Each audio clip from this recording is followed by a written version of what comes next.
And that is true. No one indeed mourns the wicked. No one cries that they are hidden in the chat. And no one cares that you block their number because they are texting you and calling you endlessly, even though you say nothing to them. But anyway, the vibes are once again immaculate. We have a show here tonight that we almost didn't have, but I was able to scrounge up enough stuff to give us a show, have some fun. We got some DCU news that may or may not be news, depending on who you ask, as James Gunn goes to war with Deadline over an article that's probably true, let's be honest, as well as Nvidia ruining games with AI slop. We will look at the comparisons of that and the total real destruction of our entertainment industry continuing as they keep pumping air into this bubble, as well as who knows what else news we'll cover and tangents we will go down because it's WoW Wednesday.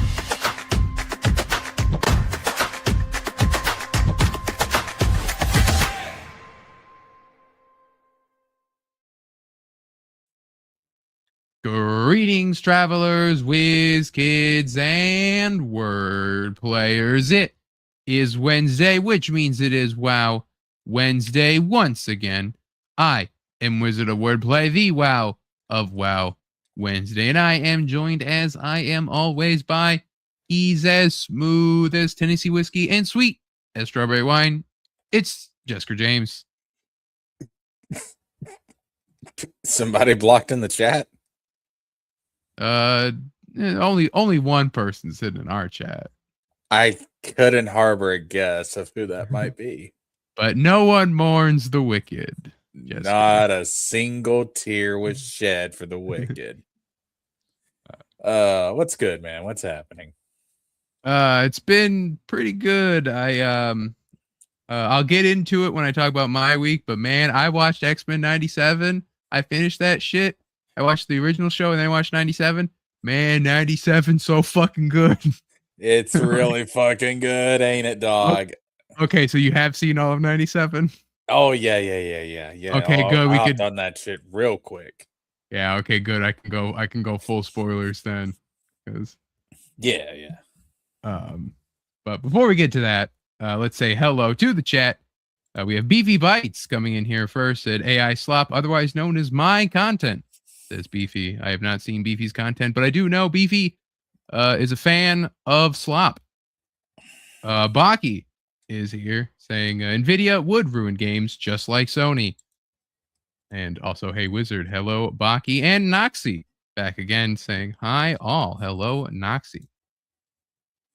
Yeah, it was a pretty I guess really it was a peak week for like cool ass shit because I've watched all of 97, and then the last episode of Invincible, or today's episode of Invincible, was pretty cool too.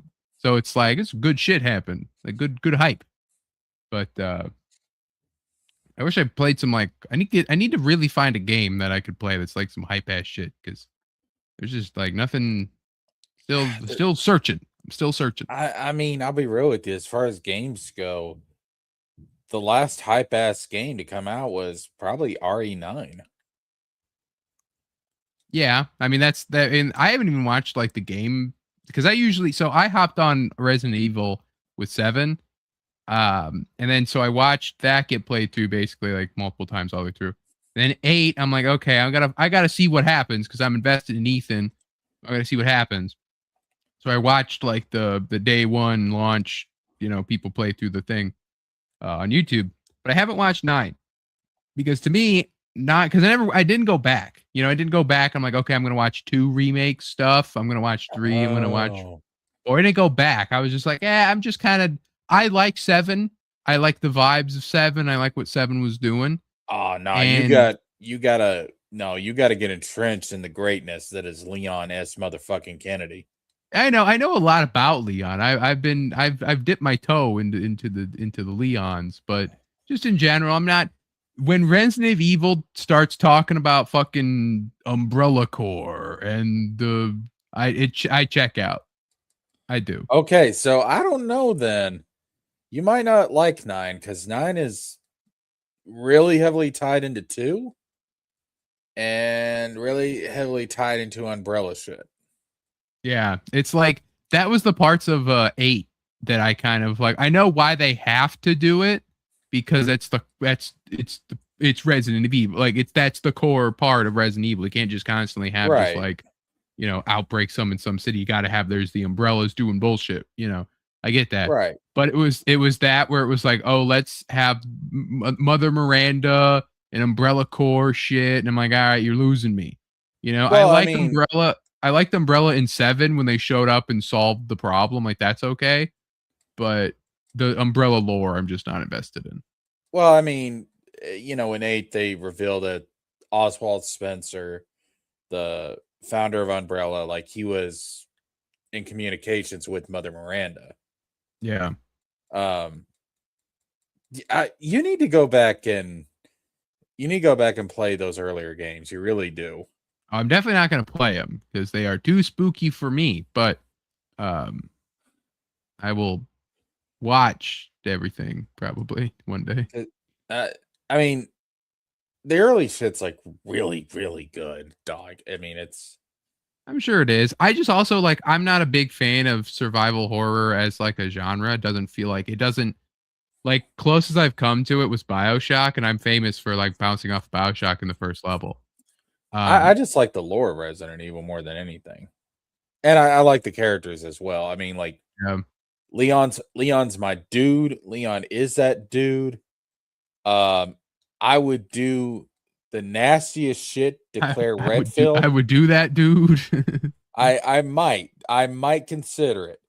But I oh my god, the things that I would do to Claire Redfield. Oh my god. That is one of my top 10 top 10 video game babes right there. I who, love her. who is your number one video game babe? My number one ooh.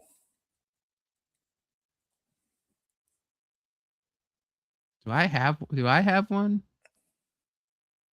Well, I guess you don't have to be babe. It can be waifu because it's like like babe is gonna be like comes at like 10 out of 10 body and everything. Like just Oh waifu, I guess. shit. That's a good question, Wizard.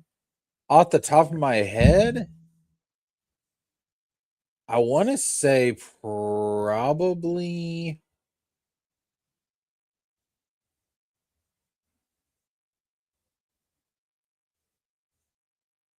honestly it might be Lightning from Final Fantasy 13.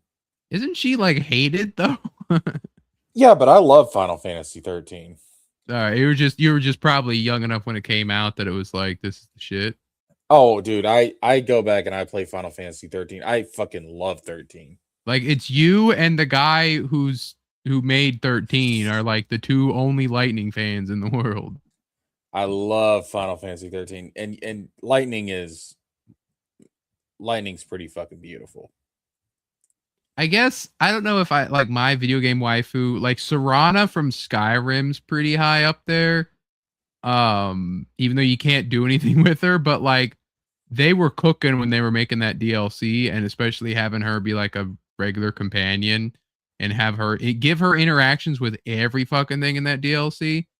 Um, like like so it's Serana, and Serana's voiced by Laura fucking Bailey too, which also helps a lot. Um, so yeah, Serana's probably up there pretty high. And also voiced by Laura Bailey, Invisigal from Dispatch, but she's also like a bitch. And Blonde Blazer's also cool, also pretty good. But like, well, actually, if we're ranking the Dispatch girls, it's Malevola as number one, I suppose. But you don't get to date her. But yeah, so she's up there. Um, I don't know if I would, because like I never played Tomb Raider. Um, yeah, like Oh, I haven't played a. I'd probably put Laura Croft on my list. No, I mean not even for the obvious reasons, but I just think where like we both like history and stuff, like we'd probably vibe. Yeah. Hmm. But yeah, if we're looking at like who would actually like who like who we date, like who would date us or who we actually like match with, I guess. Like that would be Rocky Macabre is here. Hello, Rocky says Laura Croft is overrated. I could see that. I could see that. Somebody's into dudes. Oh yeah, the Mass Effect chicks. I think Taki's the blue one. I still gotta play those games. Maybe that's what I'll do. I'll try to go into Mass Effect because I have the trilogy. I just never played them yet. Yeah, the Mass Effect girls are up there pretty high. The chicks from The Witcher, those they got fans. I know that. Attacking from Soul Calibur. Oh, I thought you were talking about the blue chick from Mass Effect. This may seem kind of weird coming from me, but I don't know if I would have any of the Kingdom Hearts chicks on there because, well, number one, a lot of them are, underage. Obviously, they're underage. Well, you got your choices are Aqua, Anti-Aqua, and fucking Larxene, right? Well, I mean, if you look at the foretellers, you've got Ava and Envy. Yeah, but you can't see anything. You see their chins, Jessica. You can't like do anything with that. But the thing is, I mean, Aqua is like the obvious one. Yeah. But I don't know if Aqua and I would get along too well though. Like where she's like very like I feel like a lot of my emotional issues, she would just be like, "Oh, you've got darkness. We got to do something with you. We got to take your ass out." She just kill you. Yeah, so I don't know if she and I think if anything, yeah, the human chick from Mass Effect.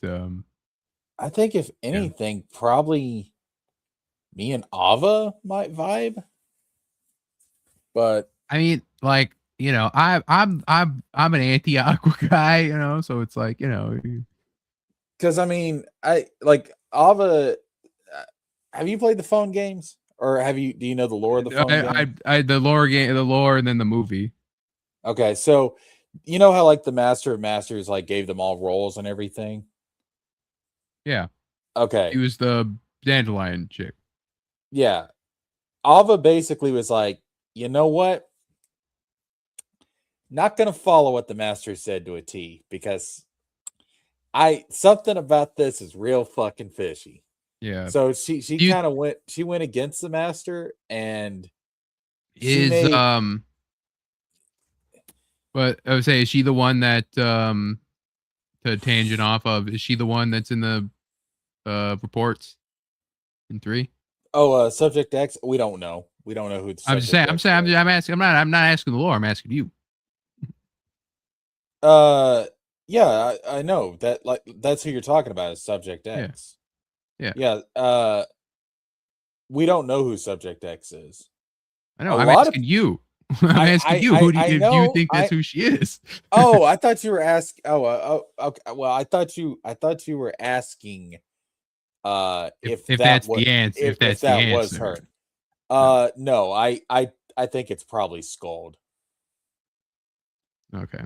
Yeah, I don't think it's Ava. I think Ava's doing her own thing. I think I think Ava is gonna pull some kind of twist that's gonna take the Master of Masters by surprise. And if I'm correct about that, yeah, I think me and Ava would vibe because that sounds like something I would do. I'd be like, you know what? Let me put a wrench in that because I don't like how this machine is running. Yeah, like Sonya Blade, that's another one. Cammy's good, Blade. But you gotta you gotta go Chun over over Cammy though. But Cammy's good though. But Chun I guess can be more. I guess in more recent, she's more motherly, so she might not be like you can't really see her as like overly sexual. You just be more like, yeah, she's like a kind, caring woman. Cammy's a good one. What else we got? Isabella Valentine, Amazon and Sorceress from Dragon's Crown. Mai from King of Fighters. Yeah, you gotta have Mai. Mortal Kombat's interesting. I don't think I've ever Mortal Kombat's got a lot. You got Katana, got Melina, you got Devora. Who unless you're choosing like Liu Kang recreated timeline Melina. Why the fuck would you ever pick Melina? Why are you alternate costume MK9 Melina? Are you crazy? Dude, she will eat your dick. Stop digging. You've already struck oil, Jessica. Oh my god, dude, no. Absolutely not. Under no fucking circumstance. Like, just like What did hear me out. Hey, Wizard, what did I tell you about putting your dick in crazy? Listen, I have a type, okay? You apparently, and it Hear, scares me. hear me out, Jessica. Oh, for the Butterface. love of Christ. You're Man, Mortal fucking nuts. Kombat sucks when they stop trying to do the make everyone sexy thing, you know? Ah, I hope they go back to that. We're kind of entering like a new era of like gooner games. And so I hope that we I don't think me and Katana would vibe. I don't think I'm her type. I don't think me and Sonya is not my type. I know that because she's way too military discipline, blah blah blibbity blah. I gotta have a girl I can have fun. what about Cassie?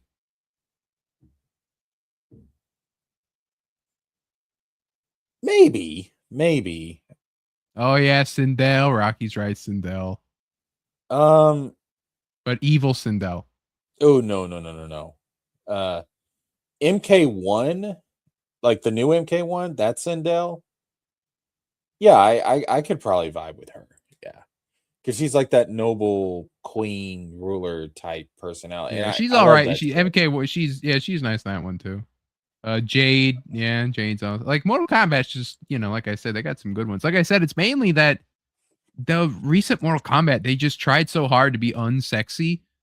And it's like I said, like you don't like Street Fighter's just like, yeah, we don't give a shit, right? Embrace it. Who gives a fuck? And you like Mortal Kombat's is like, oh, we're not the dude game, right? We don't want to be the dude bro game. We ain't for But the dudes.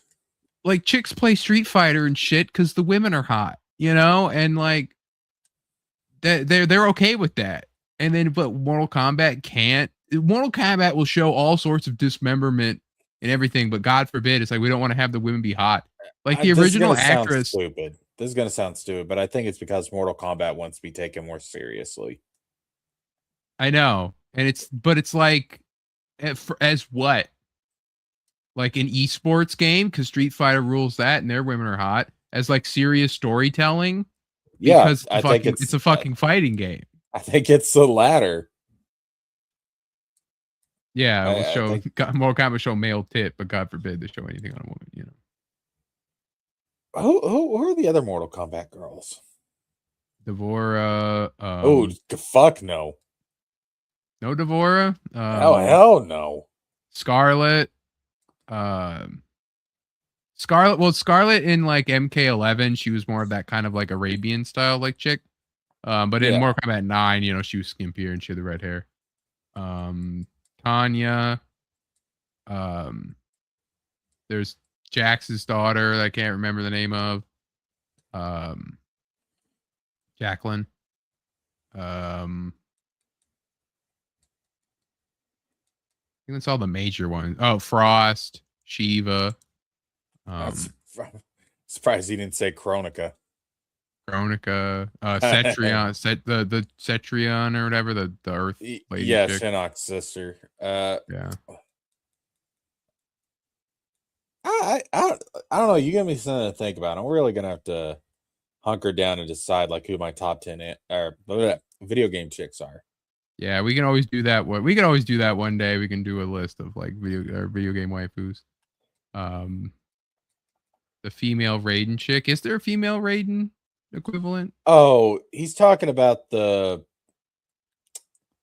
fuck. I forgot her name. From Deception. She looks kind of like Raiden. I know who Noxie is talking about, but I cannot remember her fucking name.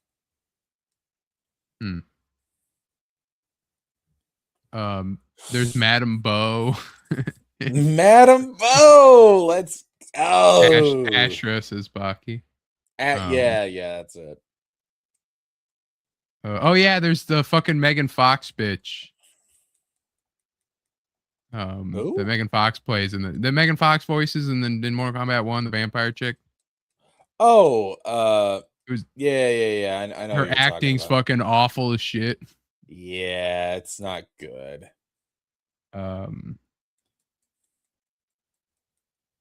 There's the alternate universe Johnny Cage, the Jackie Cage or whatever that chick. She's much like Johnny Cage, you know. But anyway, yeah, like besides like because there's fighting games just really have like there's a lot of the hotter women in the fighting game stuff and if you just go like more like dateable women, you know, that opens up to a lot too. And Overwatch, you know, has Tracer and Mercy, and you know they got those characters over there. You know, you're not gonna count like I guess you specifically have to count like versions of characters like Marvel characters or DC characters, but there'd have to be versions from that game. But it's also like like you can't really do that because like Insomniac cheating. Black Cat's pretty hot, but it's like Black Cat's also hot. You know. She exists outside of. Yeah, to me, it's always like, what did they originate in? Is what you count them as.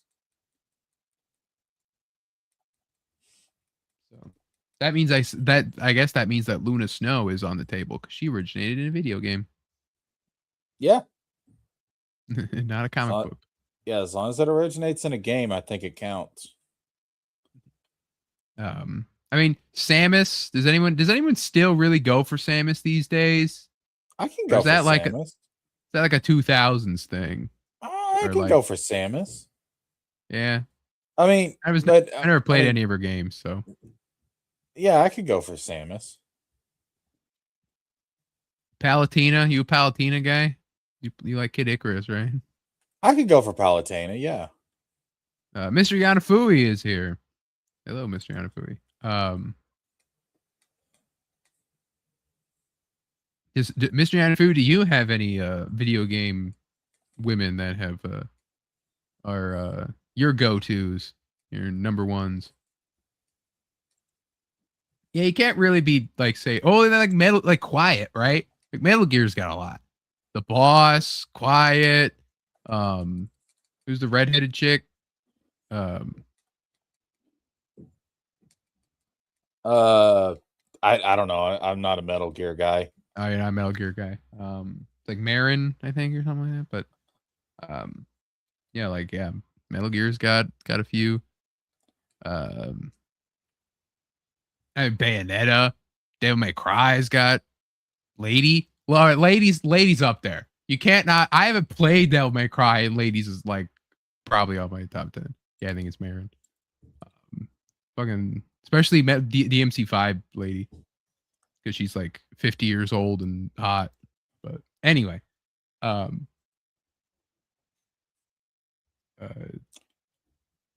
really have to sit down and think about this because, gosh, man, there's so many games, and like when I think of waifu, like I don't just think about like looks, but it's like, would I vibe with this person? Dota 2 Lena, says Mr. Yanafui. You got Tifa and you got Aerith too. You know, like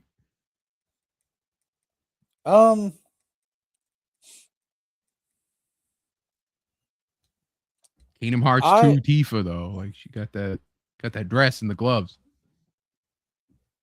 I think I would probably vibe with Aerith a little bit more. Yeah, because I'm into all that spiritual shit. Tifa's the childhood best friend archetype though. Can't say no to that. No, you can't. But see, because of that, I feel like she's only got eyes for Cloud.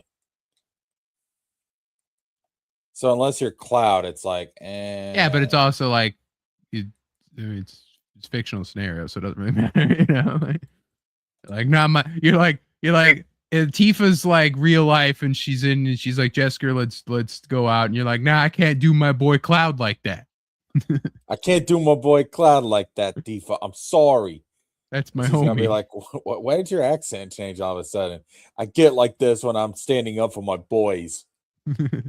Zombie Boy is here. Hello, Zombie Boy. I like Renoa from Final Fantasy VIII. Terra from Final Fantasy VI. Oh yeah, Terra's good. Yeah, Terra's good. Um, it's a bit out there, I guess. Not, I wouldn't put her in top 10, but I mean, like, she's something. She's nah, maybe not. But I was gonna say Max from Life is Strange, but it's like I'm thinking about it, and I'm like, yeah, maybe not though, because she's like she's No. cute, but like also like personality wise, she's like fucking wooden as shit. So it's like, eh. Well, also, I just wouldn't trust a bitch because you'd sacrifice me to for Chloe. Fuck you. Yeah, yeah. In a heartbeat. In a heartbeat, she would.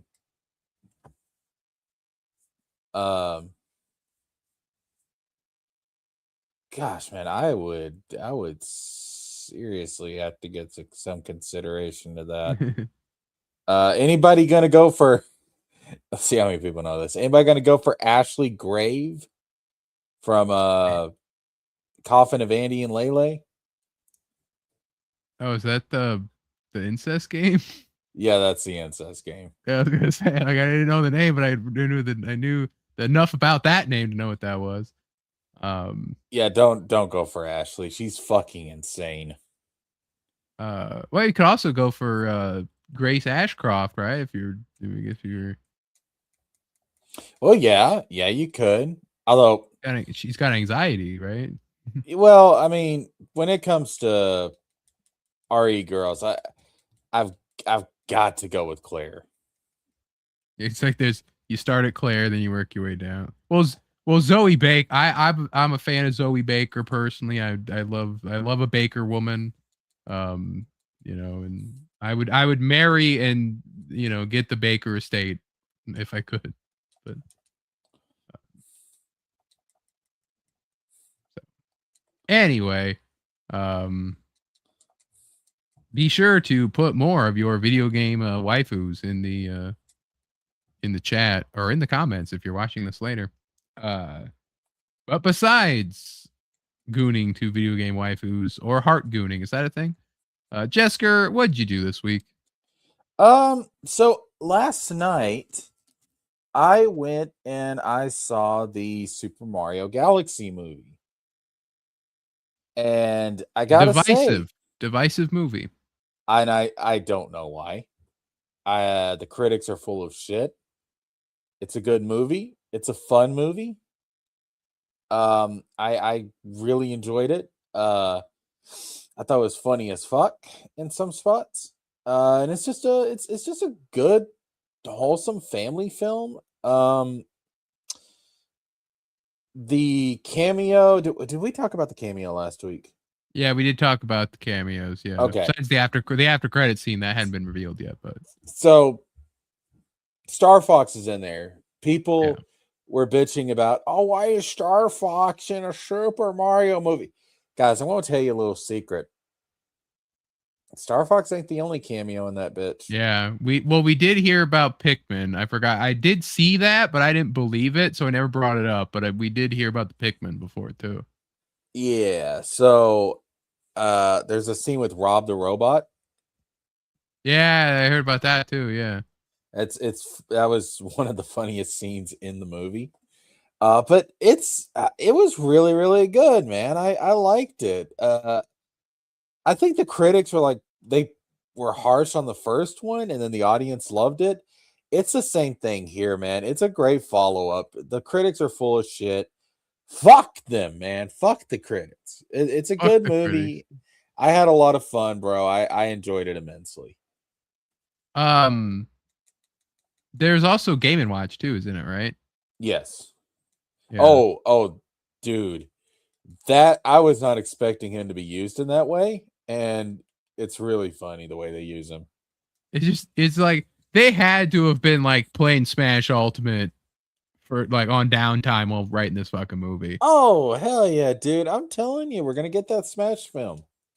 And we're getting a Smash film for sure now. Like that there's no way that they're not going to put more cameos in 3.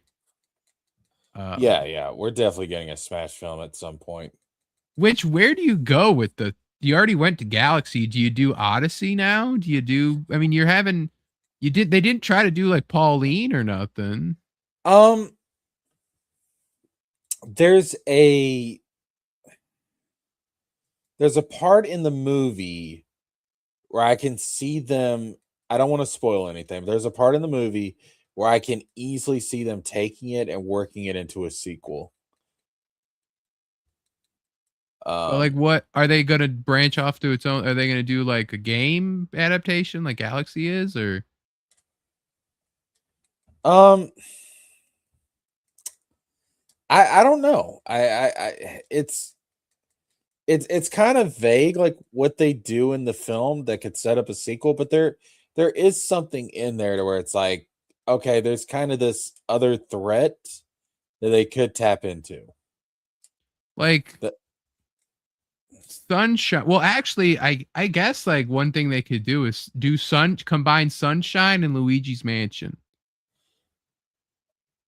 uh, maybe, but there's a little bit of sunshine in this movie. A little bit of Sunshine. Does he get the water gun in it? No. Well, not enough sunshine then. Because Uh, I'm pointing out that because the water thing and the ecto sucker thing are made by the same guy. So you could bring in Professor Egad or whatever and do that like kind of like Luigi's Mansion and do Sunshine kind of thing, you know. yeah, I mean there's things that they could do with this. But there's definitely going to be a third one, and I'm excited for what Nintendo's doing with this, bro. Like this movie was really, really. Oh, dude, Yoshi is fantastic in this movie. That's pretty cool to hear, you know. Yoshi, Why do you feel about the retcon of making two characters related that weren't related before? it works. How do you I feel about the fact that people have been making art of them having sex for like past 10 years? People have been making art of siblings having sex since the internet was a thing. Yeah, but of course, like they just Guys, retroactively like turned everyone who did it into people who made incest art. guys, don't look it up, but also kind of look it up. Pinecest, if you're a Gravity Falls fan, Oh yeah, yeah, or Bwen, if you're a Ben 10 yeah. fan. Or if you're the fucking voice of Ben 10, you know Wait, that what? What? Tara has literally tweeted out like art of Gwen and Ben kissing and being like, this my year's resolution is to kiss my cousin less or something like that, and it's the child versions of them too. It's hard because you know she was voiced Ben, you know. Well, So well, if you look at that OG series, there's some scenes in there to where it's like, where are we going with this between Ben and Gwen? Like there's something there. And the reason why is because it's a leftover from the original concept. Because originally Gwen was not supposed to be his cousin.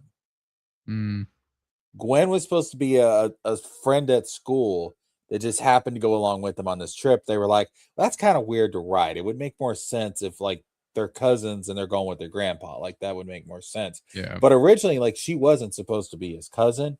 And there's scenes in there that are leftovers from that original concept. And in fact, back in the day, like people don't remember this, but back in the day when that OG series came out, there was like a huge Ben and Gwen following because there was scenes like that. And that's why in the subsequent series, like they went out of their way to be like, no, you're Gwen and Kevin are gonna be together and you're gonna fucking like it. Yeah. So Then they fucking ruined Ben's love life. Like that last season of Alien Force is a fucking war crime. because they were trying to they Sell weren't more trying toys. well, they weren't trying to really write a believable romance for Ben. They were just trying to put somebody in there that wasn't Gwen. And they Yeah. really didn't give it much thought. But no, like That was the like you problem. know what happens to Ben in Alien at the end of Alien Force, right? Dude, it's been a long time since I've Okay, watched so Ben 10. so Alien Force 1 and 2, right? Ben goes through his character development, becomes a serious like worthy hero, right? Then Alien Yeah, Force he season becomes more of a 3 comes leader. out and they dial him way the fuck back where he's arrogant, he's an asshole. He's like doing all this shit. He breaks up with the one chick and they're like, you know why? Because the toy sales for Alien Force 1 and 2 aren't selling as well. So what we have to, and the reason why is because kids liked it the first show when Ben was an asshole. And so make Ben an asshole again so he can sell more toys. And so they completely ruined his character at the end of Alien Force. They bring it back around for Ultimate Alien and so on and so forth. But there was that like, why the fuck does Ben suck now? And he's stupid. He's like, he's making mistakes and he's like being like dumb because that's what he was like in the original show. And that's also the reason why I think Kevin gets all morphed out to become all fucked up. Because he was all fucked up in the first show and like stuff like that. They do like weird choices like that. They brought back Diamond Head and they bring back like a few of the other ones. And like, yeah, like there's a whole thing about like that last season of Alien Force and how they just were like sell more toys, dude. And they like corporate meddling, you know, that always happens with those fucking kid shows. Like, add, you know, corporate meddling bullshit and sell the toys and all this and that. And it's like, man, you had something good there, you know, and you fucked it up. That's what they always do, bro. But so wait a minute. Ben's voice actor really put that shit out? yeah, let me see if I can find it. Like it's so Tara Strong is not well liked on the internet because she's a Zionist. And people yeah, if you look up Ben, look up Tara Strong Ben 10 tweet. It's literally the first thing that comes up. It's like Ben 10 and then it comes up tweet. So this is a tweet from 2013. 2013 New Year's resolution. I vow to stop making out with my cousin with a very, very heavily fucking like pixelated image of Ben and Gwen kissing. And this is Tara Strong, the official account of Tara Strong. Well, you know what, Tara Strong, you just got support from this Tennessean. So there you go. Tara Strong was so hot back in the day. Yeah, you know, you didn't see her often, but yeah, Tara pretty hot. I'll tell you what, I won't live in no state. Don't let me marry my cousin. You know what I'm saying right there, it's like the founding of Springfield versus Shelbyville, and they're like, we get to create, you know, like, we get to make Springfield, and then the guy who made Shelbyville is like, and we get to marry our cousins, and like, what? Like, that's not what we're here for. Like, what do you mean? I thought that's the whole point of this journey. Like, by God, I won't live in a town that won't let us marry our cousins. And then so the cousin people left, and then so it's like Shelbyville's all fucked up. That takes some balls to put that on Twitter, though. Yeah, I know. And just yeah, it's like Tara's a bit of an odd duck, but I mean that shipping does exist. Like there is a following for it, but for the voice actress to do it, I think wow. If you're into that ship, you have to abandon it when you have to be a woman and abandon it when you turn like 15. Like, you know, if you're kind of young and you kind of just don't know what, and you're just like, oh, it's cute, whatever, and then yeah, you can't. I don't want anyone saying that now, right? I don't want anyone like 30-year-old being like, yeah, this is the ship, right? It's like, no, when you're a kid, okay, yeah, you don't know the world. No. Well, I mean, like when you're a kid, you look at that stuff and you don't think about the implications. You're just like, oh, it's the main boy and it's the main girl. Of course they're gonna hook up because that's what always happens. You don't think about the cousin thing. Like it just doesn't occur to you. But at a certain point, like you realize like, oh, there's a little problem here. Yeah, like hold up. Unless you're in the South, and then you're like I still don't see an issue here. Well, yeah, I mean that's our culture though. So stop dissing my culture, you son of a bitch. Yeah, we never do. Do we ever really say where Ben and Gwen are from geographically? Because it's really just like this town that they're always in like Alien Forces, like New York or I'm about to Google this bitch. Roygens here. Hello. Everyone always pops in. We're like, we have talked about sex with cousins of some magnitude at least twice in 2 weeks or 3 weeks. State. Let's see.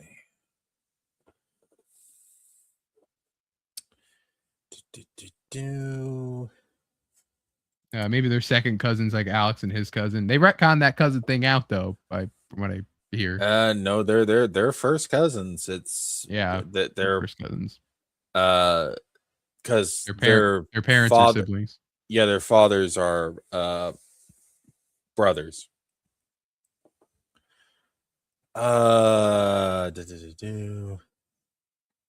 Oh, I didn't know this. Originally, early in development, they were considered to be brother and sister or classmates. I knew about the classmate thing, but I didn't know about the brother and sister thing. I guess the brother and sister thing, that could have been a simple thing to have just been like even simpler, right? She's like, yeah, brother, sister, and then that's definitely your Gravity Falls, right? Oh yeah, that would have been Dipper and Mabel. Yeah. And that's already what Ben 10 original kind of is. It's very Gravity Falls. It says they live in the city of Bellwood, but it doesn't say if it's a state or what state it's in. Yeah, where it goes to. So yeah, one of Ben 10's great unanswerable questions. Yeah. Anyway, next time I see Tara Strong, I'll ask her real quick. Where was Ben 10 then? Tennessee, honey, Tennessee. I'd be like, oh, that makes sense. That makes perfect sense. You're forgiven, Miss Tara Strong. Yes, all is forgiven. Have you ever seen her Harley Quinn cosplay that she did? Yes, she was hot in that too, bro. Ooh, she does a car wash scene in Chowder. Like really? So like in Chowder, right? She's the voice of like the old lady character. And eventually they run out of budget. And so they're like, do you understand? We spent all of our money. No budget means no animation. It cuts to all the voice actors in the booth recording. They're like, well, how are we going to get the money? And then they do a car wash. And Tara Strong like gets on the hood and does the kind of sensual kind of thing. But she's in jeans and a top, but still like that's what she's doing. That's kind of clever. Yeah. Chowder's fucking fourth wall breaks are legendary. Like I've seen a little bit of Chowder. I've not seen a lot of Chowder. Yeah, there's one where the one guy's talking about how like he cleans the spot off the screen. And he's like, and then like, and they're like, what about that one? He goes, oh, that one won't come off. I tried, and he's pointing to the Cartoon Network logo in the corner of the screen. Okay. That's funny. I don't know. Back in that era of Cartoon Network, I was more into like, Ben 10. Ben 10, yeah. Not Chowder, Flapjack. Mm-hmm. Like Foster's Home for Imaginary Friends, stuff like that. I never was into Foster as much. I was mainly, if it was Cartoon Network or it was Total Drama. That's what I was watching. I never got into Total Drama. Total Drama was good. At its peak, like when it was like Total Drama Island and Total Drama Action and Total Drama World, and following that all the way really through, and like the characters coming back and the overall plot that they would do, and they did that, and especially because it was edgy. It was an edgy cartoon. When you're like 10, there's like the chick's top comes off and they blur it, but still like her top's off, and it, like they talk about the fact that her top's off and stuff like that. And it's a bit grosser, but there's some like it's not really censored swearing, but they do kind of like the thing of like, I'm gonna tell you off, and then they like kind of like cut it, they do stuff like that. Where like you're kind of watching like it's a Survivor type. It's a fake reality show cartoon thing. But look at you getting ballsy, Cartoon Network. Yeah, I know. Like, and well, that's the thing is that they didn't make it. It's a Canadian show. They were doing the whole like sending the thing. They did that shit in Canada. Yeah, Gwen Shorter ripped off. Yeah, I didn't know Canada had balls like that. And I think it was a lot less censored over there, but I'm not sure. But yeah, like that was Total Drama, and that's you talk about like cartoon waifus. Like a lot of people have people Total Drama on that, especially Gwen. She the goth girl. Yeah, she's the goth girl. Yeah. That makes sense. Um, but yeah. Oh yeah, Grim Adventures of Billy and Mandy. Was that part? I mean, I know it was still playing during that era, but I No, always that wasn't like made during that era. That was earlier. that was like early 2000s. That was codename Kids Next Door time. Yeah, that was like Codename Kids Next Door, Billy and Mandy, and what else came out during that Courage time? Cowardly Dog. No, Courage was 90s. Oh, Courage was 90s. Well, because Grim Adventures and K&D were done by the same people, I'm pretty sure. So they're kind of linked together.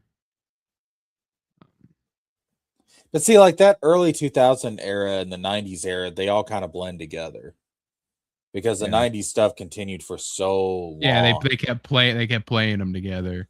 Yeah, so to me, it does kind of blend. Like the only one from with us, you know, it's like it was all reruns, you know, like they stopped playing them, you know, and especially my era, like K&D was over by the time I started watching it. The only one from the 90s that I think they stopped rerunning at some point in the 2000s was I think it was two of them. I think Johnny Bravo stopped rerunning. And Dexter. No, Dexter was still going, but they changed up the studio, I think. Because the last couple of seasons of Dexter, it has different animation.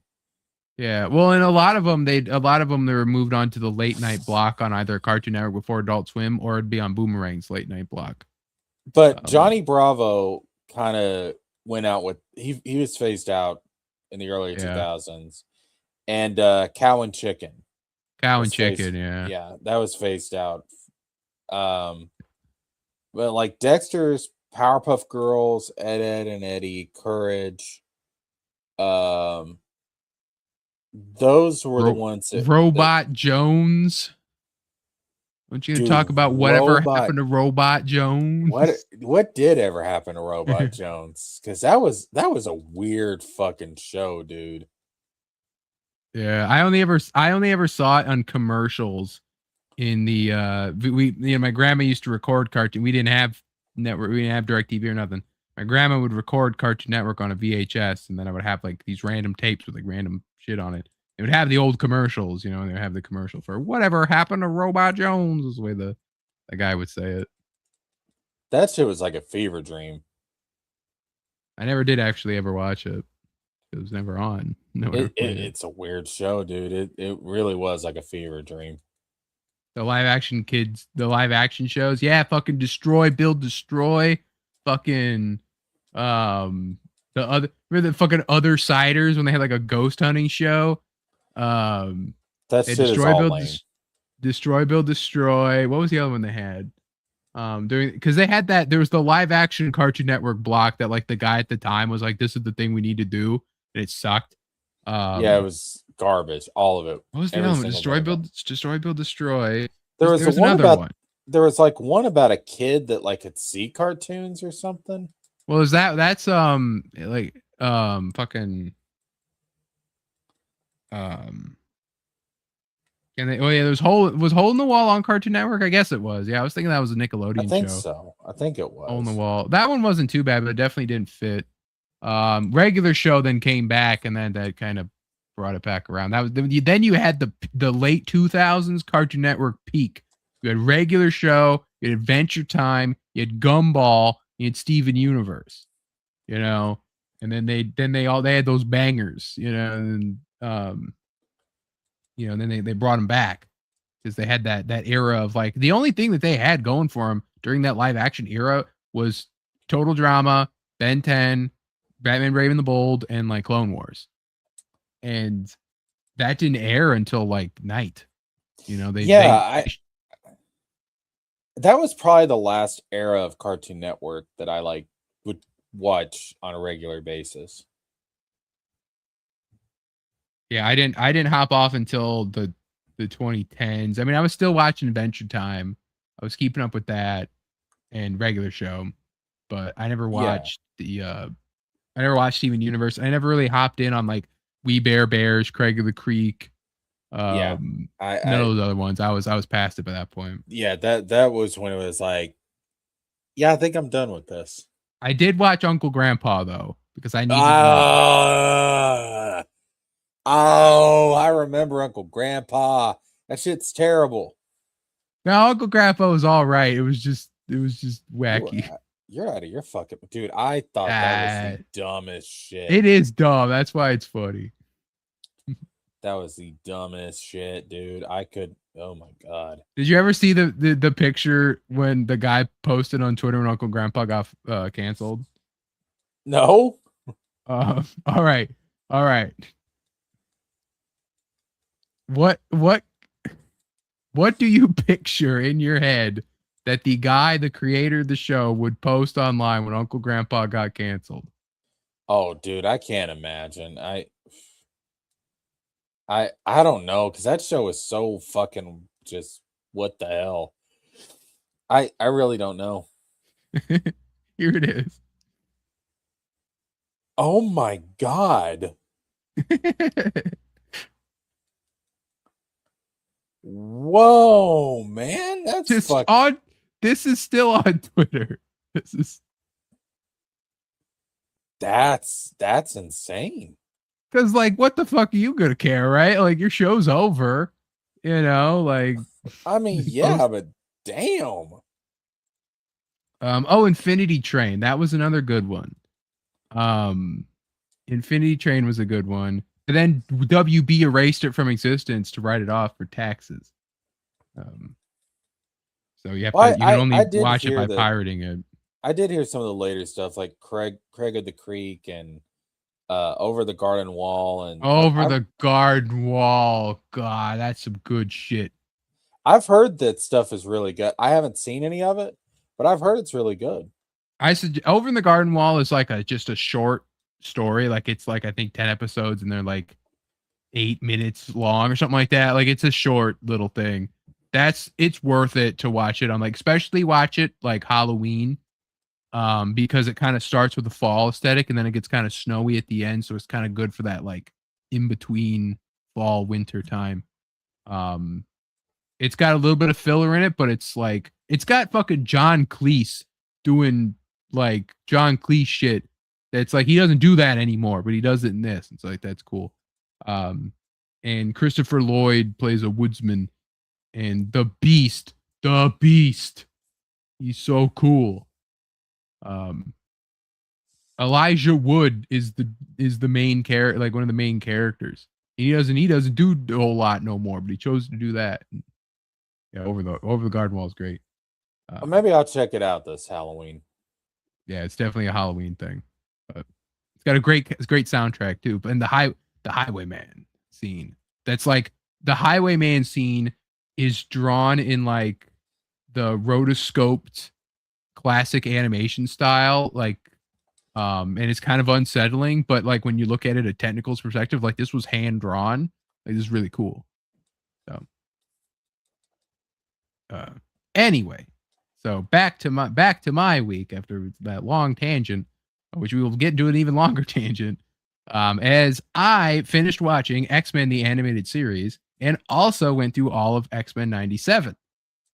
And wow, X-Men 97 is probably the best X-Men TV show ever made. Yeah. Now, it's almost like you want to add it into the animated series to be like, it retroactively makes the animated series better because it's season 6, but it's not. It's a separate show. You can't. But just on its own, 97 does what all the other X-Men shows couldn't do because they were kids shows with like network cartoon budgets. Like that first episode alone, that Sentinel fight is so cool. Every part about it. You have just the Gambit jumping on Wolverine's back to supercharge his claws. You have Cyclops going, "Give them the forecast," as it cuts to Storm walking in the desert as lightning strikes, glassing the sand. Yeah, bro. and, Yeah. and she does her whole storm bullshit. Like, just my God. You have Rogue doing a damn neck breaker to a Sentinel. Yeah. Mordred asks, what did I walk into? X-Men 97 Mordred is peak. If you have not watched it, we will be spoiling it. Go watch it. And dude, isn't Magneto just fucking awesome? Magneto's fucking UN speech that he does as he goes up in the atmosphere, fucking like chills. Dude, I've seen people react to that with tears. Just the way he fucking talks. I was told it was woke. All those fucking grifters are fucking liars, hacks, and I could not believe it when I watched it. I'm like, there's no way that an X-Men media in 2020, like whenever this fucking came out, was not woke as shit. Like, how'd they do that? They did do it. Homie, that Magneto speech at the UN, that was one of the greatest fucking things I have ever seen in fucking comic book media. That shit dude, my jaw dropped. And I was like, do you motherfuckers understand why I love this character so much? Yeah, like that was Magneto. That's fucking Magneto. That shit, right? That's why he's my favorite fucking comic book villain. He's holding them above orbit, and he's like, I could squash you all right now, but I won't. My friend Charles entrusted me with his dream, and I have to work all this. And then he's like, do not make me let you down.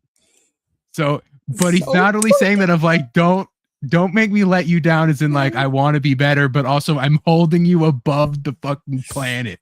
Bro, I was like, do you motherfuckers understand now why this is my favorite fucking comic book villain? Like, fucking hell, dude. Like, just, ooh. And then, I'll just, the way that it captures the original show, because that show moved at such a breakneck speed sometimes. I talked about it last week, where it's like all of a sudden it's like, boom, this is happening, then boom, that's happening. It's like, oh my God, what the fuck? And then it's like, oh, but the 97 does that. 97 is just like, boom, clone Jean Grey. Boom, here's fucking baby now. Boom, we're doing this, It's like boom, boom, boom, boom. It's just and you're like, fuck it, we're doing it anyway. Like, fuck you. Like clone Jean Grey happens, very next episode, boom, she's back again. Boom, no more clone Jean Grey. And it's like, it's crazy. And then the fucking everything about that Krakoa, or not the Krakoa, because it's basically Krakoa, the Genosha episode. Yeah. Like the 9/11 that happens in that fucking universe from that. Bro. And there are murdering characters from the original show. Like, when you watch the whole show leading up to it, you recognize most of the Morlocks. You recognize all of those guys dead. Like, just fucking killed. Like, it's crazy. Dude, it's what X-Men always should have been, bro. It's so fucking good.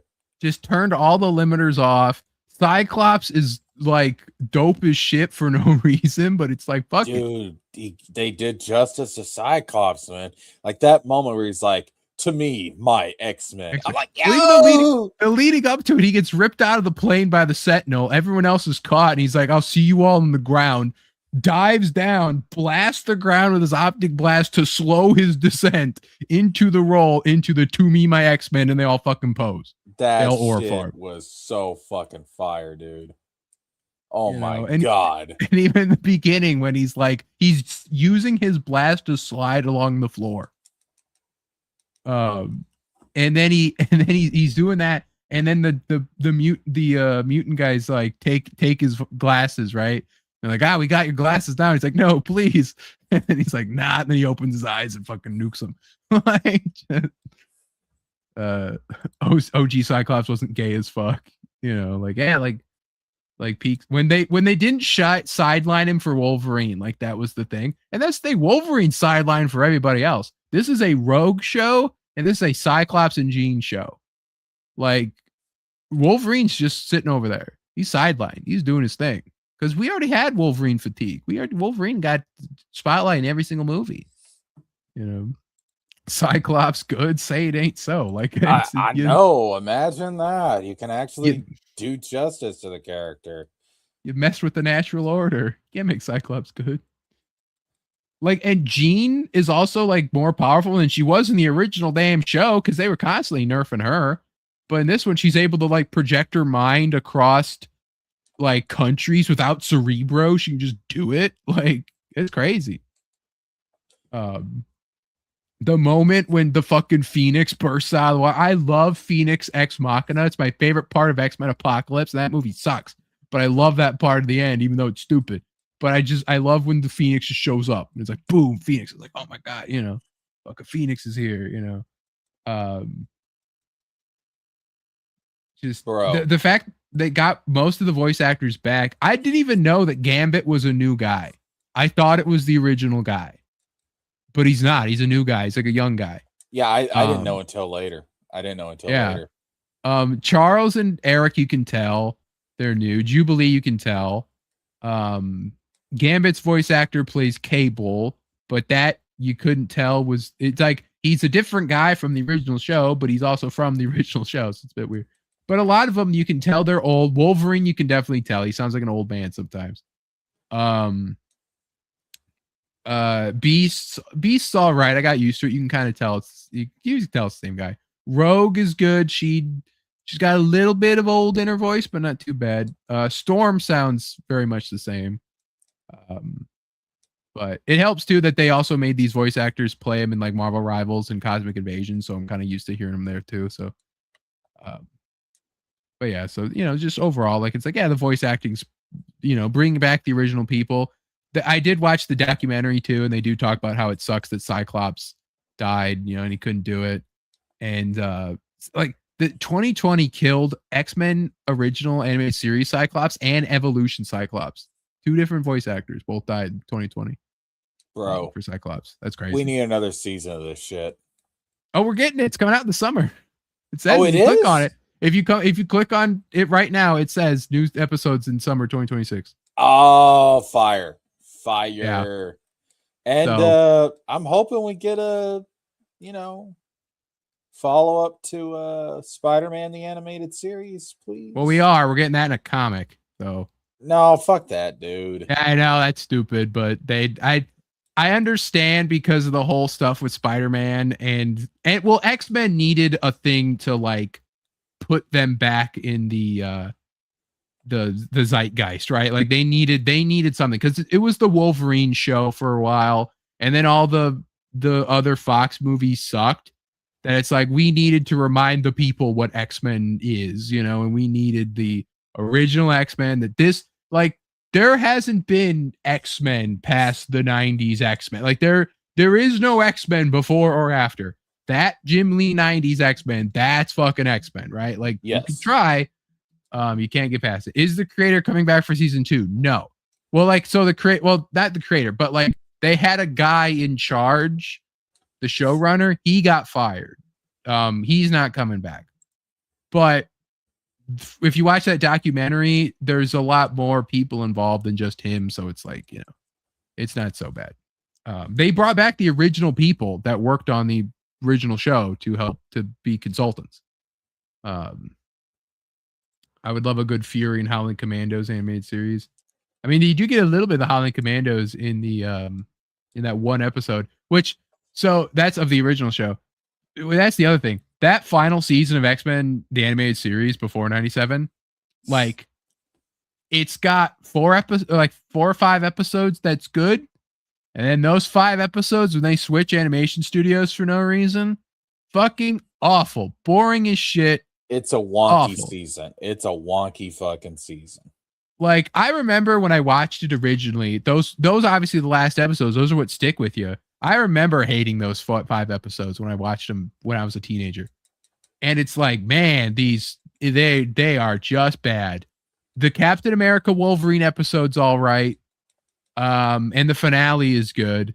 And the Sinister Origin's good too. It's just like, it's not needed, but it's cool. Like I say, you're getting a Mr. Sinister Origin. And that will play well in 97 later.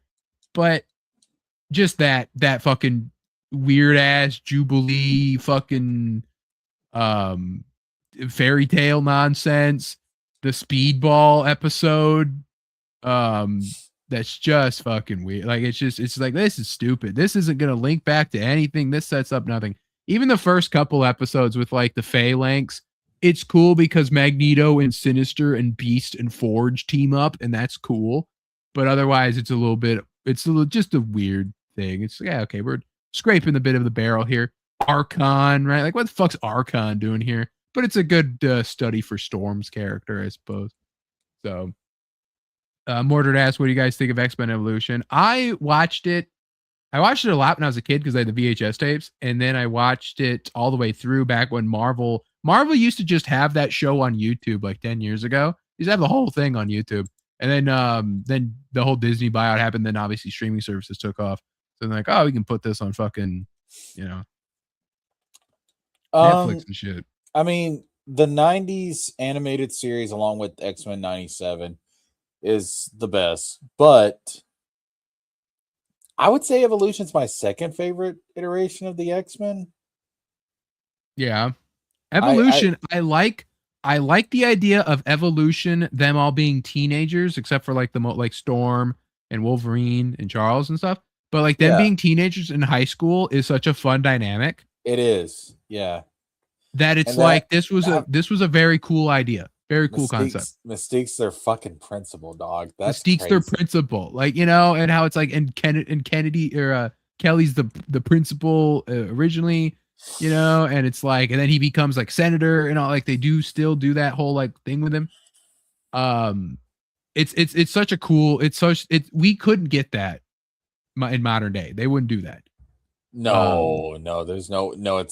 They would consider it to be too risky. It's too risky, but back then that was like, we're not going to try to do what the anime series already did. We're gonna do something different. And like I said, them all being, it helps the whole, like, cause that's who you're selling the X-Men to, is these kids and teens who feel different. They feel like their body's going through changes in puberty. Like it sells it so perfectly that it lends itself to doing it in a public school setting so well that it's like, man, like just that works so well. And I wouldn't be mad if somehow they do some weird, like do a season, like season 3 of X-Men 97 does some weird multiversal bullshit and they go to the Evolution universe or something. And they kind of do something with that, or bring in those versions as adults, so we get to see them like growing up. Like it's like, oh yeah, like Goth Rogue gets to meet 90s Rogue, and it's like, oh, that's cool, and like, now something like that. Dog. When I was a kid, Goth Rogue, I liked her better than 90s Rogue. Yeah. I remembered arguing with Father Hostage about Goth Rogue and 90s Rogue, and he said that Evolution ruined Rogue, and I was like, you're wrong. Just straight up wrong. You definitely, I love you, Father Hostage, but nah, you wrong, dog. But yeah, I do. I like Evolution a lot. Wolverine the X-Men, I still have to actually watch that for the first time. I never have seen that. I watched that somewhat recently. I watched it last year because I had just rewatched X-Men Evolution last year. Because I hadn't seen it in quite a while. But I decided, after I finished Evolution, it recommended Wolverine and the X-Men to me.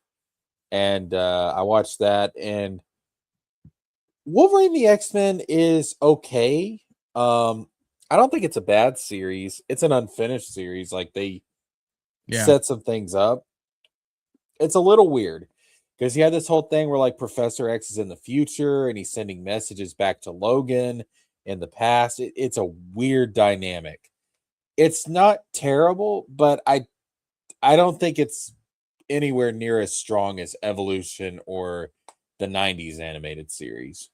Yeah, I do gotta rewatch Evolution. I want to do that now with regular eye, fresh eyes. And then I do gotta watch Wolverine the X-Men. That's in the Yoast verse.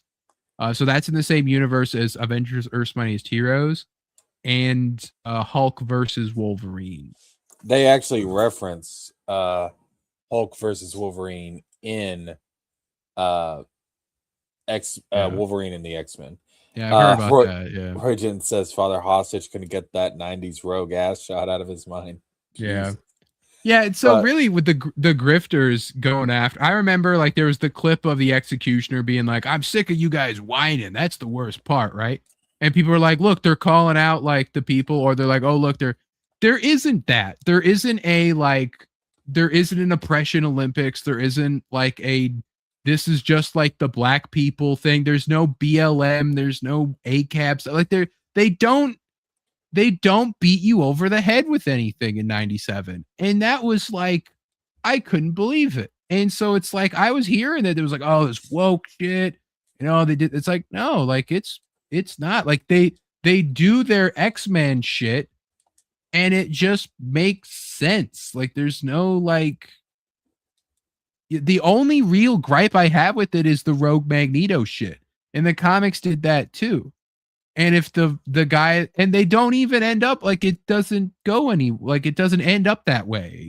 They try it and then just like, no, I love Remy. And it's like, and then Remy dies, and so it's like, neurotic geese gamers and them just do that to make money. I know, like that's always the thing that I like call them the grifter sphere for that reason. It's because they have to blow it up and they have to lie and they need something to bitch about, as Mordred says. Like there needs to be something bad in every new thing. And I mean, the lack of ass on Rogue, there's times when you watch that 90s show, she don't have ass. Like there's just that one shot of her bent over by Apocalypse. And I was rewatching the show and I did the Leo point. I was like, oh, there it is. There's the shot. There she has the ass. But I mean, like whoever was drawing her that for that frame, those frames, they wanted her to have big old ass in the frame. Bro, look, man, these fucking grifters, all it is, it's a bunch of sad old men who they remember what things were like when they were young, they were in their prime, and they're sad that things have changed, that it's not like that anymore.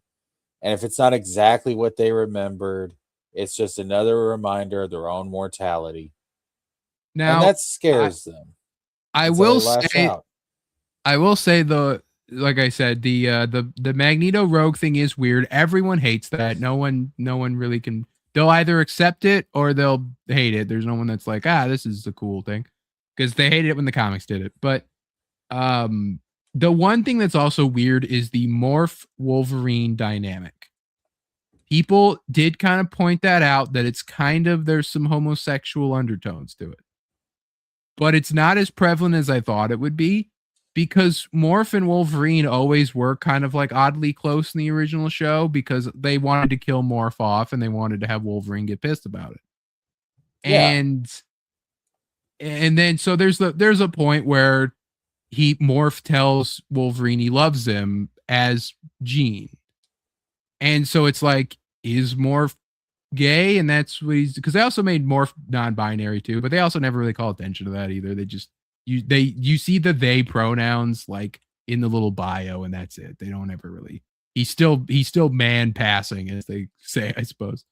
But there is that moment where he says that he loves him as Jean, but it's like you can also just see that as being a sweet moment of just like you could love a friend, right? And then also like Wolverine needs to hear this from Jean, and Jean's unavailable, so Morph does it, because he literally says like she's not here to say this, so I'll say it. Turns into Jean, and it says, so it's like, it's not like that's like oh, it's a big gay thing. It's just like, it's just, you read it, it's just like, he's just doing it to, he really cares for Wolverine, and No, they fucking. And that's all with theory. That's also been that's been theorized, that he's like, turn into Jean, Morph. Like, no, Logan, not again. Do it. Like. So yeah, they fucking, dude. They fucking. Also, they do some fun stuff with Morph's powers, where he just turns into other people from which one of them's a continuity error. He turns into magic with the sword and everything. And it's like we see Ileana in the 90s show. She's like 10. So like, what the fuck happened? So they need to explain that, but I mean, she could get sent to limbo and have been aged up in the like Mordred's like, how? Like, it's weird. Like, he turns into magic and uses it like for like just a little reference because a lot of morphs things are all references. He turns into the Hulk, turns into Juggernaut, turns into Mr. Fantastic, stuff like that to like get the edge in combat. So he turns into magic once just to like swing a sword once and get dodged. And it's just to be like, look, it's magic. It's 90s magic, right? Like, ooh, maybe she'll be in the show. You don't know. So, sounds a bit gay, I guess, buddy gay, but also gay. Like it's gay. It's a little gay. Make your ass bigger, Morph. This one's for you, Morph. But anyway, yeah. So X-Men 97, really give it a watch. I mean, like it's perfectly bingeable. It's 10 episodes. They're half hours long. Oh yeah, so you can watch that in a night. Yeah, it's not too bad. When the stupid ads the fucking way, it's driving me nuts. I was watching it on my TV, on like smart TV, so you got to sit through the ads. Normally I'd watch it on my computer, got the ad blocker on, wouldn't be a big deal. But when you watch X-Men animated series, they put ads in the spots where commercials would go. That's okay. That's acceptable. We as a society expect that, and it's fine. X-Men 97, they put 4 fucking ad breaks in the thing in random ass spots or whatever. They don't have fake commercials where it goes black and then it comes back, They just put ad breaks in. There's 4 of them. It's like, what the hell? Like, it's not, dude. Series of Bats is here. Hello, Series of Bats. Welcome to the channel. We're just about to actually start the stream an hour and a half in, but that's okay. Damn. But yeah, X-Men 97. Really excited for that, especially where they leave everything off. I knew right away what was going to happen. I'll just fucking spoil it. I knew right away what was going to happen with Gambit. I remember reading it at the time where everyone's like, oh, he's totally going to get resurrected by Apocalypse. And then the after credit scene doing that. And I see Apocalypse in that after credit scene. And I'm like, bitch, how are you alive? You were erased from all of time in the other show. And you were alive in like the astral plane, almost got resurrected and stopped. That episode also sucked too.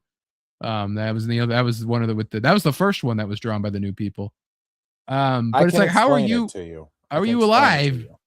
I know exactly how this went down. A wizard did it. Like, which if it was Baron Mordo, that'd be awesome. Baron Mordo from the fucking 90s Spider-Man show. So, I mean, that is the thing that this show does. It does show you that MJ did come back. Not going to know how unless you buy the Spider-Man 94 book, but or MJ until they make it into a series, which I do think we're going to get it made into a series at some point. Oh, we're definitely not getting that. There's no way. We're going to get it at some point. Not having him. Not having him. There's too much money to be made here, Wizard. No, I think just that X-Men show just it sat on the upper echelon above Spider-Man, and I think they'd rather just make a new Spider-Man show, which they did when they made the fucking Friendly Neighborhood. They're gonna do it, bro, and wait till they get desperate enough. I mean, I guess if anything, what I would want is what they've done, which is use the characters from those original cartoons in X-Men 97. I don't need a whole new reboot show and because if they do Spider-Man 94 as a show, they'd work in the 90s shit people didn't like Clone Saga, and shit like that. Like, I don't need that. But I'd have no problems having get Christopher Daniel Barnes back to voice Spider-Man in an episode of X-Men 97 where he teams up with fucking Wolverine or some shit, and that's awesome. And then have him just have a thing where he goes like, yeah, I went and found MJ, and you could read all about that in X-Men 94 right now. Whatever, that's where that story happens. We conclude the story over there. But here's some more. Here's Reed from the show. Here's fucking Doctor Strange. Here's Iron Man. We had Captain America was in the thing. That was another one that the grifters were all like, oh, she's like shitting on Captain America. And it's like, no, if you listen to what Captain America says in that scene before she throws the shield, she's like, well, let's go to Mexico and we could beat up fucking Gyrich. and we can go find Gyrick. And Captain America's like, if this Stars and Stripes goes down to Mexico, starts smashing heads, that's a bad look. And then Rogue doesn't get it, and she goes like, oh, like, you know, like you're standing with mutants.